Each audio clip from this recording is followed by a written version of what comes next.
of employment seems to be declining. But that notwithstanding, there is still need to address the issue of employment contracts. A worker will work for 20 years, 30 years without an employment contract. I saw it. May Day also stands for the solidarity of the working class of the world, thus serving the purpose for which it was originally designated as a Labor Day, to act as a harbinger of a future of freedom, peace and justice for all men. Indeed, the government of the Gambia recognizes that the country's most critical resource is its people, who are not only the drivers of its development, but also at the pinnacle of its development agenda.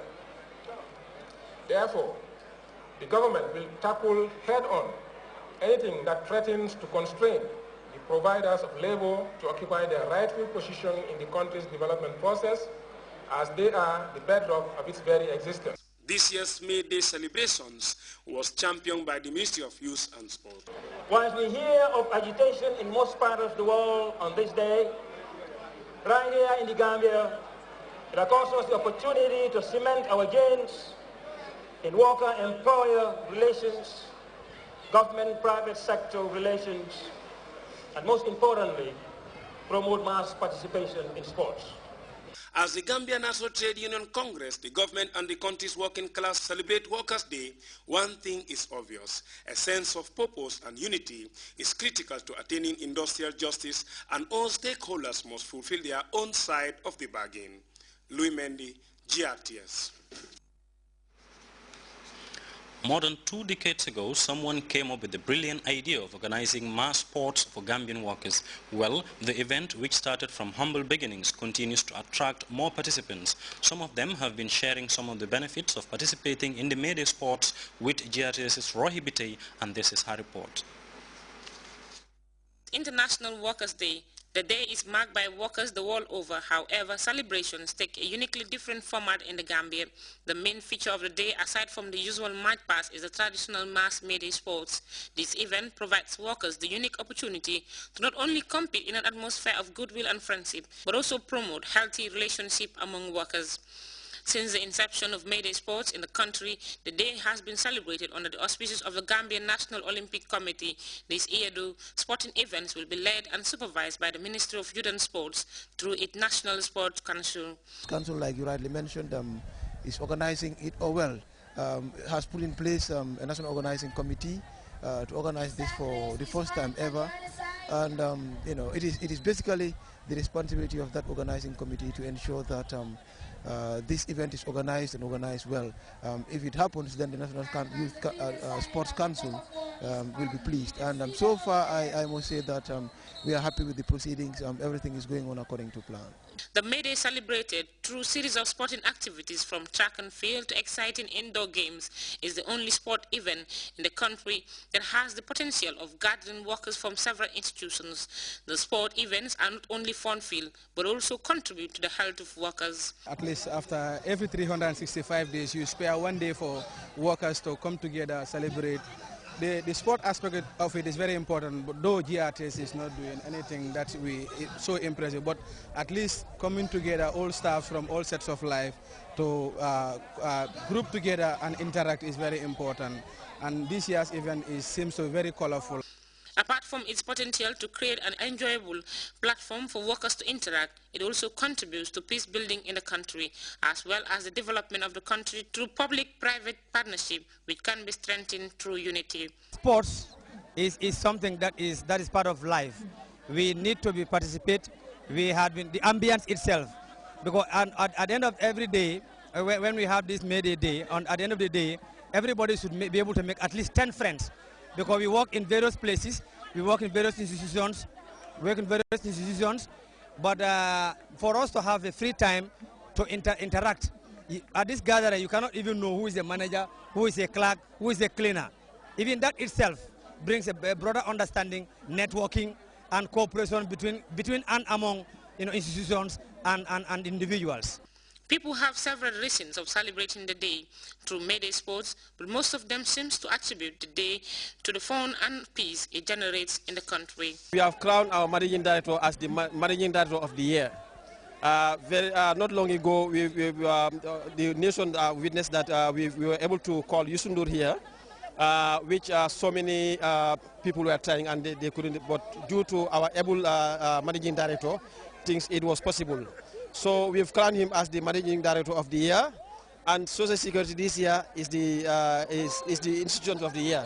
And inshallah, this media sports, you'll see something different. It's our year, so they should live this year for social security. It's celebrated differently worldwide. Workers do come together to march to show their grievance or to appeal for whatever they might want to change in their lives. But in Gambia, it's a different thing when workers do come together to celebrate the day in terms of sports and showing what it is that sports can do for all workers, and of course that has to do with employers and employees. This year it seems to be much bigger. I mean, lots of teams are participating. You can see all different kinds of colors here present, and the ambience is picking up, and I think it's going to be a good day. I think it's a great day for all the workers in this country because you can see the turnout. It's like we are here in thousands, and we feel very, very happy because from senior personnel to down, everybody is happy, and we are all willing to do various events to expectations. May Day has been instrumental in the role it plays in the country, a fact that could be attributed to the increased number of registered institutions from over 50 last year to more than 60. It is a moment that has the country's workers in celebratory mood, marking another unique day for participants. Rahibite, Grts. The Ministry of Tourism and Culture, in collaboration with its satellite institutions, the National Center for Arts and Culture and Gambia Tourism Board, wishes to inform the general public that it is not part of, nor does it endorse or support the proposed Miss Tourism 2014 beauty pageant slated for this weekend. A news release from the said ministry states that it is disassociating itself from the said event simply because it falls within the mandate of the Ministry of Tourism and Culture through Gambia Tourism Board to organize a Miss Tourism event and not any other private entity. Gambia Tourism Board, the Dispatch adds, has plans to and is fully capable of organizing a Miss Tourism beauty pageant with a scope and with all the rules and regulations guiding such events fully respected. Furthermore, the dispatch states it is the duty of MOTC to protect the Gambia tourism brand and not allow it to be used or even abused by any other person or entity.